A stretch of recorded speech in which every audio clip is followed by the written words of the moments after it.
stuck inside? Longing for the days of sport and overseas travel? Wish you had something exciting to watch? Well, you're in luck. Because BTN's back for Term 3! No, I was talking about the 2020 Tokyo Olympic Games. Oh, but they're not back for Term 3. Yes, but they're about to start on Friday. Oh, okay, well, that too then. Okay.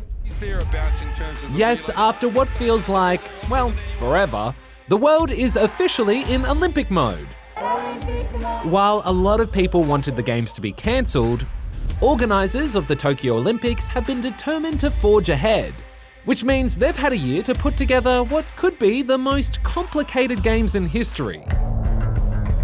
We're talking 11,000 athletes flying in from more than 200 countries, which, with heaps of airlines not operating, wasn't particularly easy.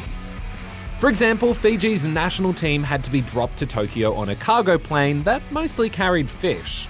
And the fastest woman in the world, Shelly-Ann Fraser-Pryce, had to fly from Kingston to Miami and then London, and then Tokyo. Whew. A lot of the 474 Aussie athletes competing in the Games spent 3 weeks in Queensland before touching down in Tokyo, while some got there a bit earlier. We've been here since the beginning of June, because obviously with COVID, most of our squads are, spread out across the country. So, and obviously with all the snap lockdowns and all the stuff that we faced in Australia, it's quite hard to get everyone together for a long amount of time.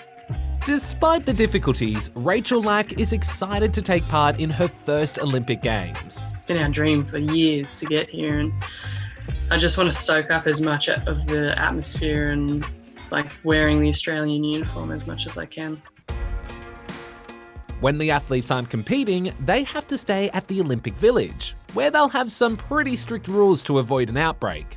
We have been really working hard to establish a robust response plan in case we have such the cases.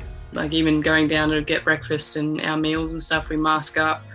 We're socially distanced, we're separated by plastic, clear perspex at dinner. So we're this is weird, can't hear anyone. While the athletes don't have to be vaccinated to compete, organisers estimate around 80% of people within the village will have got the jab before the Games begin. As for crowds, well... Yep, you guessed it. With Japan in the middle of a fourth wave of COVID, Olympic organisers decided that no fans will be allowed in the stadiums. Oh, well, except for these guys. Organisers say they have done everything they can to make the event as safe as possible, but there's already been a couple of COVID cases in the athletes' village, and many still think the Games shouldn't be going ahead. With the opening ceremony now only days away, the world's going to be watching to see how these very different Olympic Games play out.